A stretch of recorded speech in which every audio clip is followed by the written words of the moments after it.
فیض بھائی، سب سے پہلا سوال یہ ہے شادیوں کے تعلق سے جو ہماری سوسائٹی میں ہے، آپ کے اورنگ آباد میں بھی یہ کامن ہے اور ہمارے حیدرآباد میں بھی، جب لڑکا لڑکی کو چنتے ہیں تو اس میں اتنا بڑا فرق ہے وہاں پہ، یعنی کہ لڑکا لڑکی میں اتنی خوبیاں دیکھتا ہے کہ وہ گوری ہو اور اونچی ہو، پڑھی لکھی ہو، اور اسی طریقے سے لڑکی والے بھی یہی دیکھتے ہیں کہ لڑکا پڑھا لکھا ہو. اتنے بڑے کرائٹیریا لوگ بنا کے رکھتے ہیں، اس کے بعد ہونا مشکل ہو جاتا ہے. اس کی وجہ سے بہت ساری ہماری لڑکیاں زناکاری میں چلے جاتی ہیں. تو اس کا اسلامی نقطہ نظر کیا ہے اور کس طریقے سے پارٹنر کو چوز کرنا چاہیے، یہ بتائیے. بسم اللہ الرحمن الرحیم. الحمدللہ رب العالمین والصلاة والسلام علی خاتم النبیین والمرسلین. رب اشرح لی صدری ویسر لی امری واحلل عقدۃ من لسانی یفقہوا قولی. اما بعد. بہرحال جیسا کہ سوال آیا ہے، تو سب سے بڑی چیز تو یہ کہ شریعت اسلامیہ میں کس طرح سے نکاح کے لیے اپنا ساتھی چنا جائے. نبی اکرم صلی اللہ علیہ وسلم نے اپنی حدیث میں اس کو پورا وضاحت سے بیان کر دیا، اور آپ نے فرمایا کہ لوگ نکاح عورتوں سے 4 چیزوں کی وجہ سے کرتے ہیں.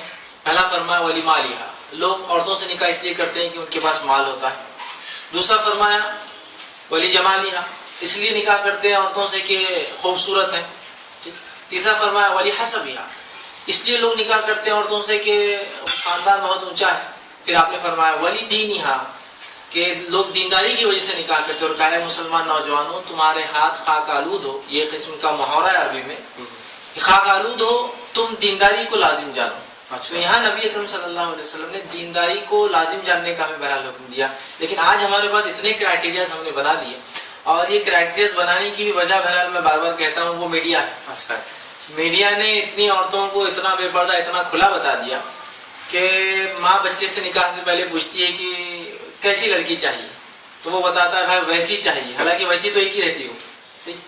اب پھر بولتا نہیں ویسی نہیں تو کم از کم اس جیسی کوئی ڈھونڈ کر لا دیجیے آپ. اب پھر وہ ماں نکلتی اس ہیروئن کی جیسی لڑکی، یا اگر لڑکی ہے تو مالدار ہے تو اس ہیرو جیسا لڑکا. تو ظاہر سی بات ہے یہاں دینداری کو پیمانہ نہیں بنایا جا رہا. خواہ کی شرائط، مال کی اور دولت کی دیکھیے خوبصورتی.